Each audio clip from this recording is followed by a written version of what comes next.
When Bartley Hubbard went to interview Silas Lapham for the Solid Men of Boston series, which he undertook to finish up in the events, after he replaced the original projector on that newspaper, Lapham received him in his private office by previous appointment.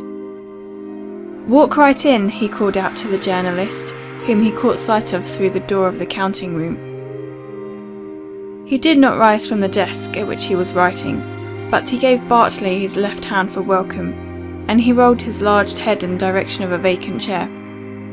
"Sit down, I'll be with you in just half a minute." "Take your time," said Bartley with the ease he instantly felt. "I'm in no hurry." He took a notebook from his pocket, laid it on his knee, and began to sharpen a pencil. "There," Lapham pounded with his great hairy fist on the envelope he had been addressing. "William," he called out, and he handed the letter to a boy who came to get it. "I want that to go right away.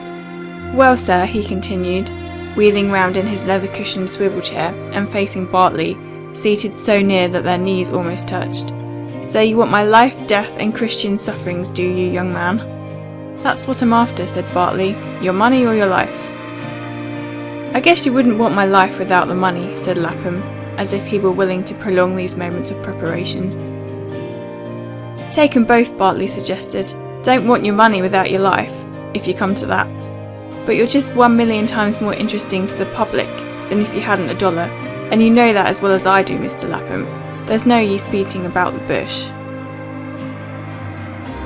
"No," said Lapham somewhat absently. He put out his huge foot and pushed the ground glass door shut between his little den and the bookkeeper's, in their larger den outside.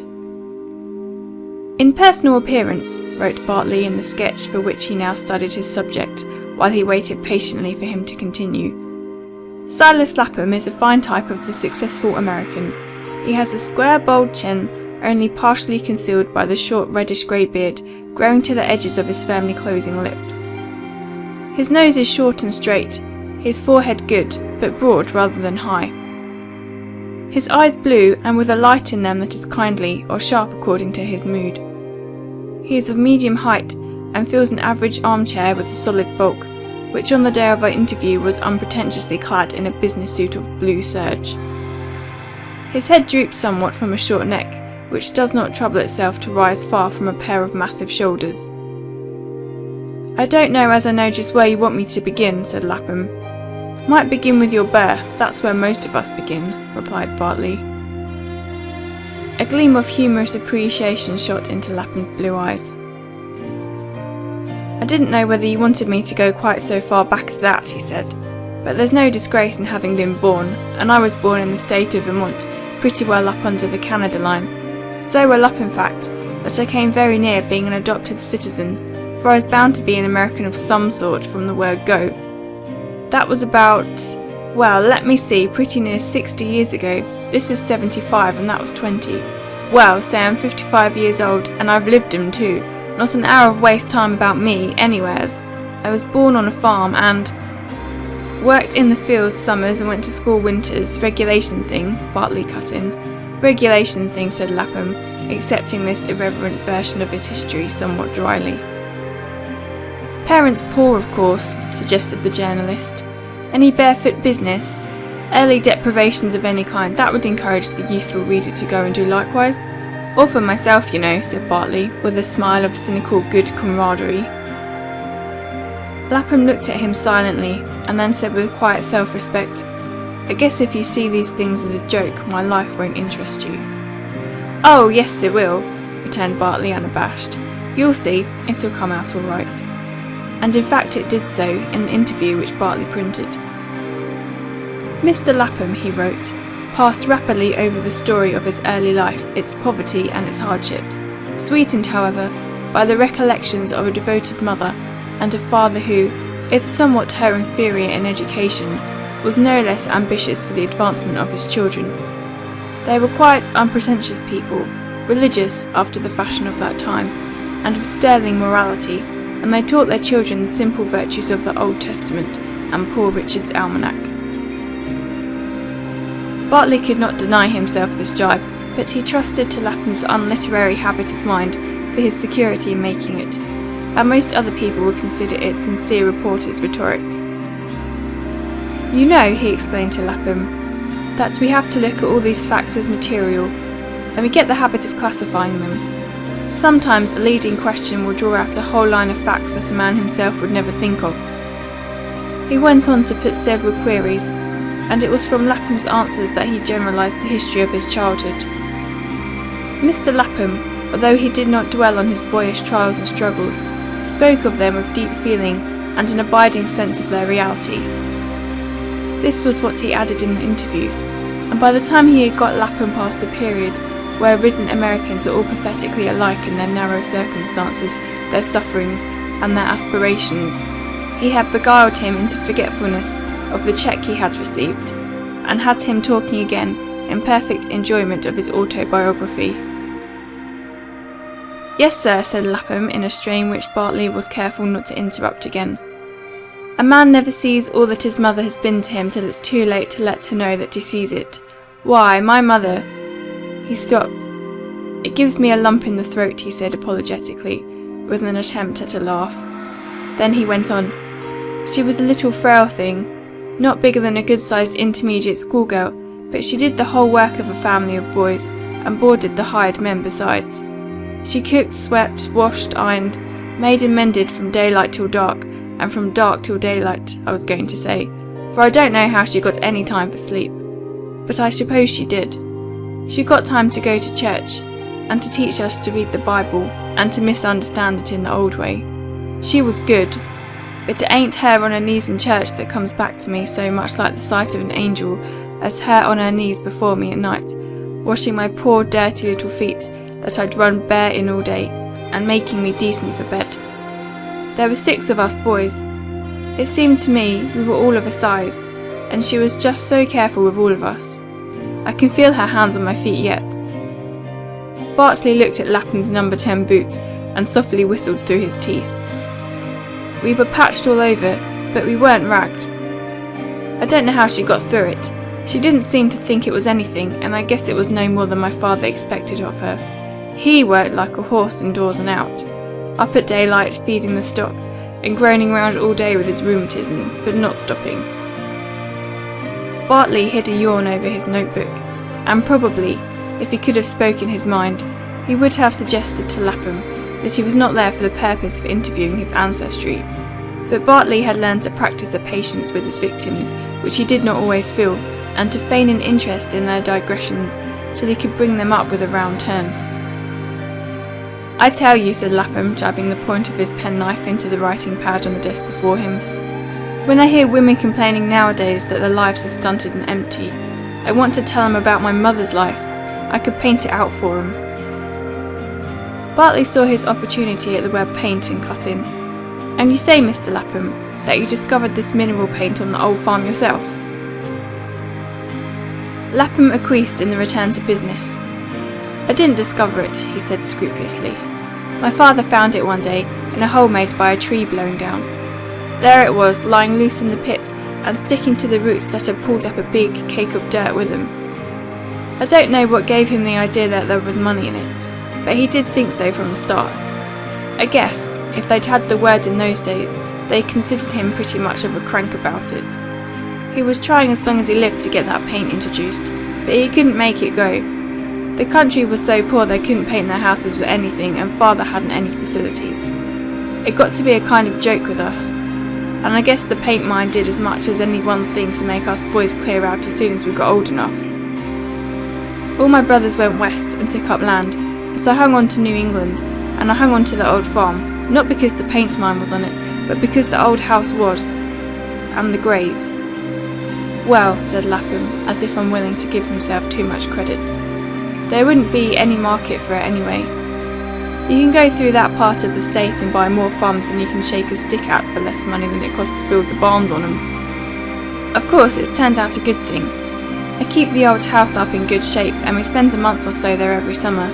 My wife kind of likes it, and the girls. Pretty place, sightly all round it. I've got a force of men at work there the whole time, and I've got a man and his wife in the house. Had a family meeting there last year, the whole connection from out west. There," Lapham rose from his seat and took down a large warped, unframed photograph from the top of his desk, passing his hand over it, and then blowing vigorously upon it to clear it of the dust. "There we are, all of us." "I don't need to look twice at you," said Bartley, putting his finger on one of the heads. "Well, that's Bill," said Lapham with a gratified laugh. "He's about as brainy as any of us, I guess. He's one of their leading lawyers, out Dubuque way, been judge of the Common Pleas once or twice. That's his son, just graduated at Yale, alongside of my youngest girl. Good-looking chap, ain't he?" "She's a good-looking chap," said Bartley, with prompt irreverence. He hastened to add, at the frown which gathered between Lapham's eyes, "What a beautiful creature she is. What a lovely, refined, sensitive face. And she looks good, too." "She is good," said the father, relenting. "And, after all, that's about the best thing in a woman," said the potential reprobate. "If my wife wasn't good enough to keep both of us straight, I don't know what would become of me." "My other daughter," said Lapham, indicating a girl with eyes that showed large and a face of singular gravity. "Miss Lapham," he continued, touching his wife's effigy with his little finger. "My brother Willard and his family farm at Kankakee. Hazard Lapham and his wife, Baptist preacher in Kansas. Jim and his 3 girls, milling business at Minneapolis. Ben and his family, practicing medicine in Fort Wayne." The figures were clustered in an irregular group in front of an old farmhouse, whose original ugliness had been smartened up with a coat of Lapham's own paint, and heightened with an incongruous piazza. The photographer had not been able to conceal the fact that they were all decent, honest-looking, sensible people, with a fair share of beauty among the young girls. Some of these were extremely pretty, in fact. He had put them into awkward and constrained attitudes, of course, and they all looked as if they had the instrument of torture which photographers call a headrest under their occiputs. Here and there an elderly lady's face was a mere blur, and some of the younger children had twitched themselves into wavering shadows, and might have passed for spirit photographs of their own little ghosts. It was the standard family group photograph, in which most Americans have figured at some time or other, and Lapham exhibited a just satisfaction in it. "I presume," he mused aloud, as he put it back on top of his desk, "that we shan't soon get together again, all of us." "And you say," suggested Bartley, "that you stayed right along on the old place, when the rest cleared out west?" "No," said Lapham with a long, loud drawl. "I cleared out west too, first off. Went to Texas. Texas was all the cry in those days. But I got enough of the Lone Star in about 3 months, and I came back with the idea that Vermont was good enough for me." "Fatted calf business?" queried Bartley, with his pencil poised above his notebook. "I presume they were glad to see me," said Lapham with dignity. "Mother," he added gently, "died that winter, and I stayed on with father.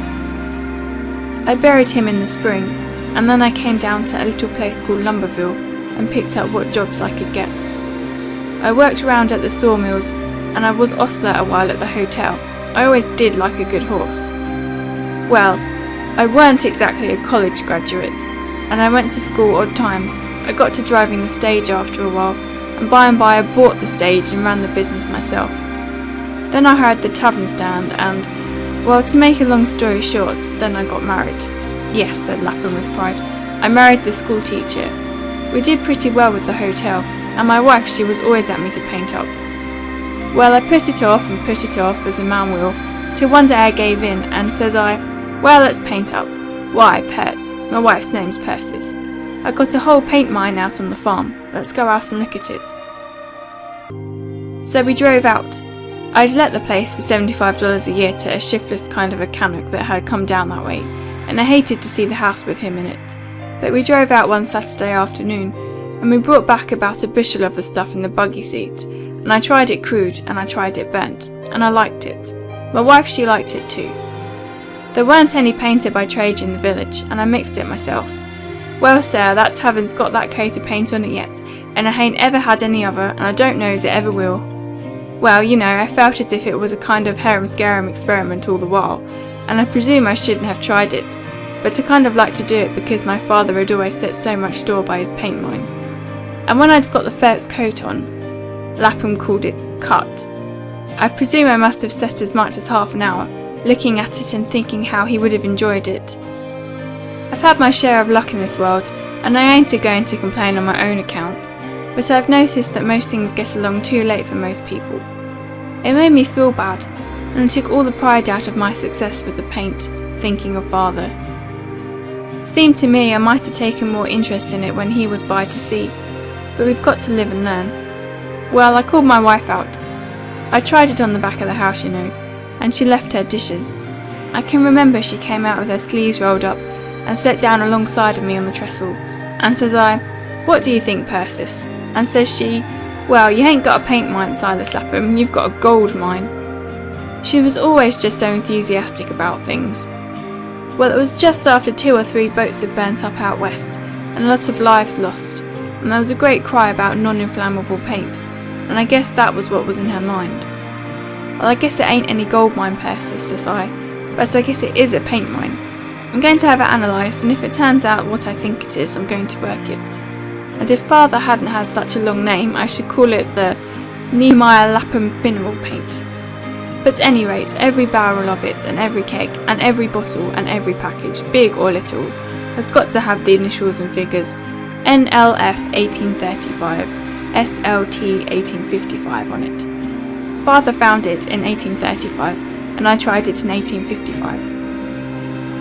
ST 1860X, business, said Bartley. Yes, said Lapham, but I hadn't heard of plantation bitters then, and I hadn't seen any of the fellows' labels. I set to work and I got a man down from Boston, and I carried him out to the farm, and he analysed it, made a regular job of it. Well, sir, we built a kiln, and we kept a lot of that paint ore red hot for 48 hours, kept the Canuck and his family up, firing. The presence of iron in the ore showed with the magnet from the start, and when he came to test it, he found out that it contained about 75% of the peroxide of iron.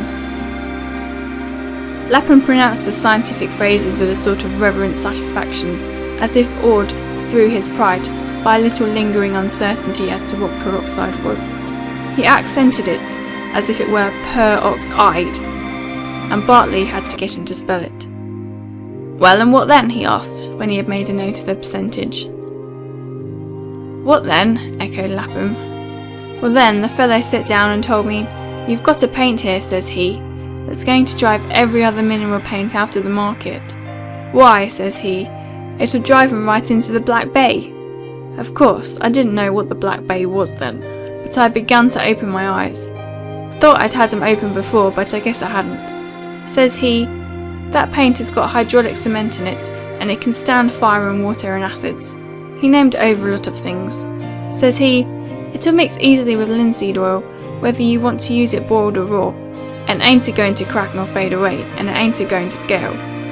When you've got your arrangements for burning it properly, you're going to have a paint that will stand like the everlasting hills in every climate under the sun.' Then he went into a lot of particulars, and I began to think that he was drawing a longbow, and meant to make his bill accordingly. So I kept pretty cool, but the fellow's bill didn't amount to anything hardly. Said I might pay him after I got going. Young chap and pretty easy, but every word he said was gospel. Well, I ain't a-going to brag up my paint. I don't suppose you came here to hear me blow." "Oh yes, I did," said Bartley. "That's what I want. Tell all there is to tell, and I can boil it down afterward. A man can't make a greater mistake with a reporter than to hold back anything out of modesty. It may be the very thing we want to know. What we want is the whole truth, and more. We've got so much modesty of our own that we can temper almost any statement." Lapham looked as if he did not quite like this tone, and he resumed a little more quietly. "Oh, there isn't really very much more to say about the paint itself. But you can use it for almost anything where a paint is wanted, inside or out. It will prevent decay, and it will stop it after it's begun, in tin or iron. You can paint the inside of a cistern or a bathtub with it, and water won't hurt it, and you can paint a steam boiler with it, and heat won't. You can cover a brick wall with it, or a railroad car, or the deck of a steamboat, and you can't do a better thing for either." "Never tried it on the human conscience, I suppose," suggested Bartley. "No, sir," replied Lapham gravely. "I guess you want to keep that as free from paint as you can, if you want much use of it. I never cared to try any of it on mine." Lapham suddenly lifted his bulk up out of his swivel chair, and led the way out into the wareroom beyond the office partitions, where rows and ranks of casks, barrels and kegs stretched dimly back to the rear of the building, and diffused an honest, clean, wholesome smell of oil and paint. They were labelled and branded as containing each so many pounds of Lapham's mineral paint, and each bore the mystic devices NLF 1835, SLT 1855. "There," said Lapham, kicking one of the largest casks with the toe of his boot. "That's about our biggest package. And here," he added, laying his hand affectionately on the head of a very small keg, as if it were the head of a child, which it resembled in size. "This is the smallest. We used to put the paint on the market dry, but now we grind every ounce of it in oil, very best quality of linseed oil, and warrant it. We find it gives more satisfaction. Now, come back to the office and I'll show you our fancy brands." It was very cool and pleasant in that dim wareroom, with the rafters showing overhead in a cloudy perspective, and darkening away into the perpetual twilight at the rear of the building. And Bartley had found an agreeable seat on the head of a half-barrel of the paint, which he was reluctant to leave. But he rose and followed the vigorous lead of Lapham back to the office, where the sun of a long summer afternoon was just beginning to glare in at the window. On shelves opposite Lapham's desk were tin cans of various sizes, arranged in tapering cylinders, and showing, in a pattern diminishing toward the top, the same label borne by the casks and barrels in the wareroom. Lapham merely waved his hand toward these, but when Bartley, after a comprehensive glance at them, gave his whole attention to a row of clean, smooth jars, where different tints of the paint showed through flawless glass, Lapham smiled, and waited in pleased expectation. "Hello," said Bartley. "That's pretty." "Yes," assented Lapham. "It is rather nice. It's our latest thing, and we find it takes with customers first rate. Look here," he said, taking down one of the jars, and pointing to the first line of the label. Bartley read, "The Persis brand," and then he looked at Lapham and smiled. "After her, of course," said Lapham. "Got it up and put the first of it on the market her last birthday. She was pleased." "I should think she might have been," said Bartley, while he made a note of the appearance of the jars. "I don't know about you mentioning it in your interview," said Lapham dubiously. "That's going into the interview, Mr. Lapham, if nothing else does. Got a wife myself, and I know just how you feel." It was in the dawn of Bartley's prosperity on the Boston events, before his troubles with Marcia had seriously begun. "Is that so?" said Lapham, recognising with a smile another of the vast majority of married Americans. "A few underrate their wives, but the rest think them supernal in intelligence and capability. Well," he added, "we might see about that. Where'd you say you lived?" "We don't live, we board. Mrs. Nash, 13 Canary Place." "Well, we've all got to commence that way," suggested Lapham consolingly. "Yes, but we've about got to the end of our string. I expect to be under a roof of my own on Clover Street before long. I suppose," said Bartley, returning to business, "that you didn't let the grass grow under your feet much after you found out what was in your paint mine." "No, sir," answered Lapham, withdrawing his eyes from a long stare at Bartley, in which he had been seeing himself, a young man again, in the first days of his married life. "I went right back to Numberville and sold out everything, and I put all I could rake and scrape together into paint. And Miss Lapham, she was with me every time. No hang back about her. I tell you, she was a woman." Bartley laughed. "That's the sort most of us marry." "No, we don't," said Lapham. "Most of us marry silly little girls grown up to look like women." "Well, I guess that's about so," assented Bartley, as if upon second thought. "If it hadn't been for her," resumed Lapham, "the paint wouldn't have come to anything. I used to tell her it weren't the 75% of peroxide of iron in the ore that made the paint go. It was the 75% of peroxide of iron in her." "Good," cried Bartley. "I'll tell Marcia that." In less than 6 months there weren't a board fence, nor a bridge girder, nor a dead wall, nor a barn, nor a face of rock in that whole region that didn't have Lapham's mineral paint specimen on it in the 3 colours we began by making. Bartley had taken his seat on the windowsill, and Lapham, standing before him, now put up his huge foot close to Bartley's thigh. Neither of them minded that. "I've heard a good deal of talk about that ST 1860X man." and the stove blacking man, and the kidney cure man, because they're advertised in that way, and I've read articles about it in the papers, but I don't see where the joke comes in exactly. So long as the people that own the barns and fences don't object, I don't see what the public has got to do with it, and I never saw anything so very sacred about a big rock, along a river or in a pasture, that it wouldn't do to put mineral paint on it in 3 colours. I wish some of the people that talk about the landscape, and write about it, had to bust one of those rocks out of the landscape with powder, or dig a hole to bury it in, as we used to have to do up on the farm. I guess they'd sing a little different tune about the profanation of scenery. That ain't any man enjoys a sightly bit of nature, a smooth piece of interval with half a dozen good-sized wine-glass elms in it more than I do, but I ain't going to stand up for every big ugly rock I come across, as if we were all a set of dumb druids.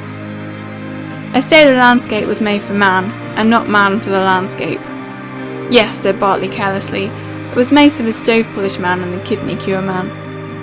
It was made for any man that knows how to use it, Lapham returned, insensible to Bartley's irony. Let him go and live with nature in the winter, up there along the calendar line, and I guess they'll get enough of her for one while. Well, where was I? Decorating the landscape, said Bartley. Yes, sir. I started right out there at Lumberville, and it gave the place a start too. You won't find it on the map now, and you won't find it in the Gazetteer. I give a pretty good lump of money to build a town hall about 5 years back, and the first meeting they held in it they voted to change the name. Lumberville weren't a name, and it's Lapham now. Isn't it somewhere up in that region that they get old Brandon red? Asked Bartley. We're about 90 miles from Brandon. The Brandon's a good paint, said Lapham conscientiously. Like to show you round up at our place some odd time if you get off. Thanks, I should like it first rate. Works there?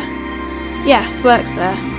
Well, sir, just about the time I got started, the war broke out, and it knocked my paint higher than a kite.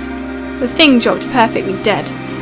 I presume that if I had any sort of influence, I might have got into government hands for gun carriages and army wagons, and maybe on board government vessels, but I hadn't, and we had to face the music. I was about broken-hearted, but my wife, she looked at it another way.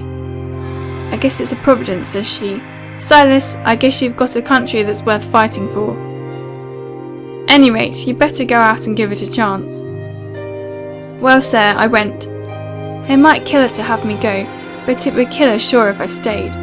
She was one of that kind. I went. Her last words was, I'll look after the paint, Si. We hadn't but just one little girl then. Boy died. And Miss Lapham's mother was living with us, and I knew if times did always come up again, my wife would know just what to do. So I went. I got through, and you can call me Colonel if you want to. Feel there. Lapham took Bartley's thumb and forefinger, and put them on a bunch in his leg just above the knee. Anything hard? Ball. Lapham nodded. Gettysburg. That's my thermometer. If it weren't for that, I shouldn't know enough to come in when it rains. Bartley laughed at a joke which betrayed some evidences of wear. And when you came back, you took hold of the paint and rushed it. I took hold of the paint and rushed it, all I could, said Lapham, with less satisfaction than he had hitherto shown in his autobiography. But I found that I had got back to another world. The day of small things was past, and I don't suppose it will ever come back again in this country. My wife was at me all the time to take a partner, somebody with capital, but I couldn't seem to bear the idea. That paint was like my own blood to me. To have anybody else concerned in it was like, well, I don't know what. I saw it was the thing to do, but I tried to fight it off, and I tried to joke it off. I used to say, why didn't you take a partner yourself, Persis, while I was away? And she'd say, well, if you hadn't come back, I should sigh. Always did like a joke about as well as any woman I ever saw. Well, I had to come to it. I took a partner. Lapham dropped the bold blue eyes, with which he had been till now staring into Bartley's face, and the reporter knew that here was a place for asterisks in this interview, if interviews were faithful. He had money enough, continued Lapham, with a suppressed sigh, but he didn't know anything about paint. We hung on together for a year or two, and then we quit. And he had the experience, suggested Bartley, with companionable ease. I had some of the experience too, said Lapham with a scowl, and Bartley divined, through the Freemasonry of all who have sore places in their memories, This was a point which he must not touch again. And since that, I suppose, you've played it alone. I've played it alone. You must ship some of this paint of yours to foreign countries, Colonel, suggested Bartley, putting on a professional air. We ship it to all parts of the world. It goes to South America, lots of it. It goes to Australia, and it goes to India, and it goes to China, and it goes to the Cape of Good Hope. It will stand any climate. Of course, we don't export those fancy brands much. They're for home use. But we're introducing them elsewhere. Here. Lapham pulled open a drawer and showed Bartley a lot of labels in different languages.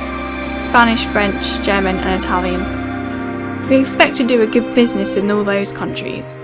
We've got our agencies in Cadiz now, and in Paris and in Hamburg and in Leghorn. It's a thing that's bound to make its way. Yes, sir, whenever a man has got a ship or a bridge or a lock or a house or a car or a fence or a pig pen anywhere in God's universe to paint, that's the paint for him, and he's bound to find it out sooner or later. You pass a ton of that paint dry through a blast furnace, and you'll get 1/4 of a ton of pig iron. I believe in my paint. I believe it's a blessing to the world. When folks come in and kind of smell round and ask me what I mix it with, I always say, well, in the first place, I mix it with faith, and after that I grind it up with the best quality of boiled linseed oil that money will buy. Lapham took out his watch and looked at it, and Bartley perceived that his audience was drawing to a close. If you ever want to run down and take a look at our works, pass you over the road, he called it Rod, and it shan't cost you a cent. Well, maybe I shall sometime, said Bartley. Good afternoon, Colonel. Good afternoon, or, hold on, my horse down there yet, William? He called to the young man in the counting room, who had taken his letter at the beginning of the interview. Oh, all right, he added, in response to something the young man said. Can't I set you down somewhere, Mr. Hubbard? I've got my horse at the door, and I can drop you on my way home. I'm going to take Miss Lapham out to look at a house I'm driving powers for, down on the New Land. Don't care if I do, said Bartley.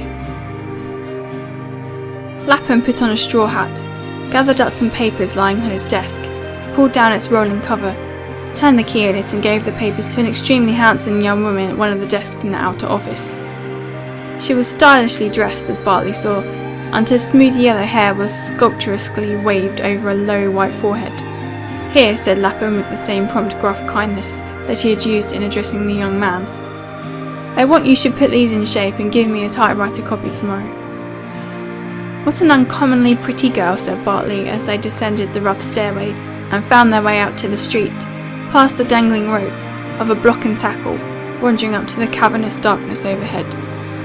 She does her work, said Lapham shortly. Bartley mounted to the left side of the open buggy standing at the curbstone, and Lapham, gathering up the hitching weight, slid it under the buggy seat and mounted beside him. No chance to speed a horse here, of course, said Lapham, while the horse was a spirited gentleness picked her way, with a high, long action, over the pavement of the street. The streets were all narrow, and most of them crooked, in that quarter of the town, but at the end of one of the spars of a vessel penciled themselves delicately against the cool blue of the afternoon sky. The air was full of a smell pleasantly compounded of oakum, of leather, and of oil. It was not the busy season, and they met only 2 or 3 trucks, heavily struggling towards the wharf with their long string teams. But the cobblestones of the pavement were worn with a dint of ponderous wheels, and discoloured with iron rust from them. Here and there, in wandering streaks over its surface, was the grey stain of the salt water with which the street had been sprinkled. After an interval of some minutes, which both men spent in looking round the dashboard from opposite sides to watch the stride of the horse, Bartley said with a light sigh, I had a colt once down in Maine that stepped just like that mare. Well, said Lapham, sympathetically recognising the bond that this fact created between them. Well now, I'll tell you what I'll do. You let me come for you most any afternoon now, and take you out over the Mealdam, and speed this mare a little. I'd like to show you what this mare can do. Yes, I would. All right, answered Bartley. I'll let you know my first day off. Good, cried Lapham. Kentucky? Queried Bartley. No, sir. I don't ride behind anything but Vermont, never did. Touch of Morgan, of course, but you can't have much Morgan in a horse if you want speed. Hambletonian, mostly. Where'd you say you want to get out? I guess you may put me down at the events office just around the corner here. I've got to write up this interview while it's fresh." "All right," said Lapham, impersonally assenting to Bartley's use of him as material. He had not much to complain of in Bartley's treatment, unless it was the strain of extravagant compliment which it involved. But the flattery was mainly for the paint, whose virtues Lapham did not believe could be overstated, and himself and his history had been treated with as much respect as Bartley was capable of showing anyone. He made a very picturesque thing of the discovery of the paint mine. Deep in the heart of the virgin forests of Vermont, far up towards the line of the Canadian snows, on a desolate mountainside, where an autumnal storm had done its wild work, and the great trees, strewn hither and thither, bore witness to its violence. Nehemiah Lapham discovered, just 40 years ago, the mineral which the alchemy of his son's enterprise and energy has transmuted into solid ingots of the most precious of metals. The colossal fortune of Colonel Silas Lapham lay at the bottom of a hole which an uprooted tree had dug for him, and which for many years remained a paint mine of no more appreciable value than a soap mine. Here Bartley had not been able to forego another grin, but he compensated for it by the high reverence with which he spoke of Colonel Lapham's record during the War of the Rebellion, and of the motives which impelled him to turn aside from an enterprise in which his whole heart was engaged, and take part in the struggle. The Colonel bears embedded in the muscle of his right leg a little memento of the period, in the shape of a mini-ball, which he jocularly referred to as his thermometer, and which relieves him from the necessity of reading the probabilities in his morning paper. This saves him just so much time, and for a man who, as he said, has not a moment of waste time on him anywhere, 5 minutes a day are something in the course of a year. Simple, clear, bold, and straightforward in mind and action, Colonel Silas Lapham, with a prompt comprehensiveness and a never-failing business sagacity, is, in the best sense of that much-abused term, one of nature's noblemen, to the last inch of his 5'11½". His life affords an example of single-minded application and unwavering perseverance which our young businessmen would do well to emulate. There is nothing showy or meretricious about the man. He believes in mineral paint, and he puts his heart and soul into it. He makes it a religion, though we would not imply that it is his religion. Colonel Lapham is a regular attendant at the Reverend David Langworthy's church. He subscribes liberally to the associated charities, and no good object or worthy public enterprise fails to receive his support. He is not now actively in politics, and his paint is not partisan, but it is an open secret that he is, and always has been, a staunch Republican. Without violating the sanctities of private life, we cannot speak fully of various details which came out in the free and unembarrassed interview which Colonel Lapham accorded our representative. But we may say that the success of which he is justly proud, he is also proud to attribute in great measure to the sympathy and energy of his wife, one of those women who, in whatever walk of life, seem born to honour the name of American woman, and to redeem it from the national reproach of Daisy Millerism. Of Colonel Lapham's family, we will simply add that it consists of 2 young lady daughters. The subject of this very inadequate sketch is building a house on the waterside of Beacon Street, after designs by one of our leading architectural firms, which, when complete, will be one of the finest ornaments of that exclusive avenue. It will, we believe, be ready for the occupancy of the family sometime in the spring. When Bartley had finished his article, which he did with a good deal of inward derision, he went home to Marcia, still smiling over the thought of Lapham, whose burly simplicity had peculiarly amused him.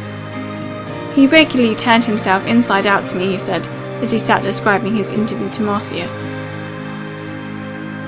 "Then I know you can make something nice out of it," said his wife, "and that will please Mr. Witherby." "Oh yes, I've done pretty well, but I couldn't let myself loose on him the way I wanted to. Confound the limitations of decency anyway. I should like to have told just what Colonel Lapham thought of landscape advertising in Colonel Lapham's own words. I'll tell you one thing, Marsh. He had a girl there at one of the desks that you wouldn't let me have within gunshot of my office. Pretty, it ain't any name for it." Marcia's eyes began to blaze, and Bartley broke out into a laugh, in which he arrested himself at sight of a formidable parcel in the corner of the room.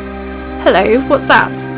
Why, I don't know what it is, replied Marcia, tremulously. My man brought it just before you came in, and I didn't like to open it. Think it was some kind of infernal machine? Asked Bartley, getting down on his knees to examine the package. Mrs. B. Hubbard, hey? He cut the heavy hemp string with his penknife. We must look into this thing.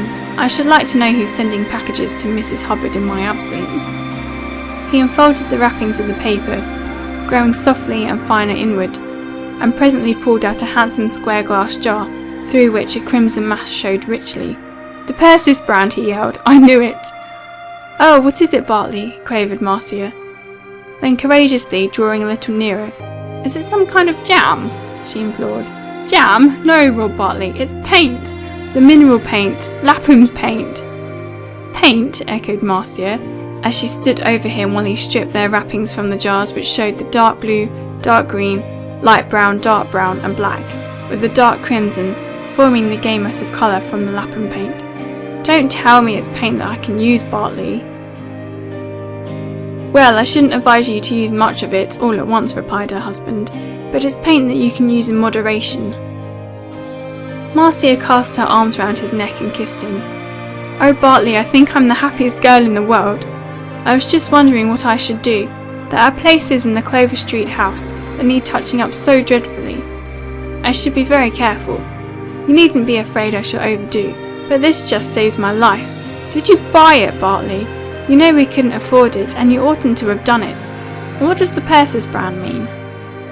Buy it, cried Bartley. No! The old fool sent it to you as a present. You'd better wait for the facts before you pitch into me for extravagance, Marcia. Persis is the name of his wife, and he named it after her because it's his finest brand. You'll see it in my interview. Put it on the market her last birthday for a surprise to her. What old fool? Faltered Marcia. Why, Lapham, the mineral paint man. Oh, what a good man, sighed Marcia from the bottom of her soul. Bartley, you won't make fun of him as you do of some of those people, will you? Nothing that he'll ever find out, said Bartley, getting up and brushing off the carpet lint from his knees. End of chapter 1.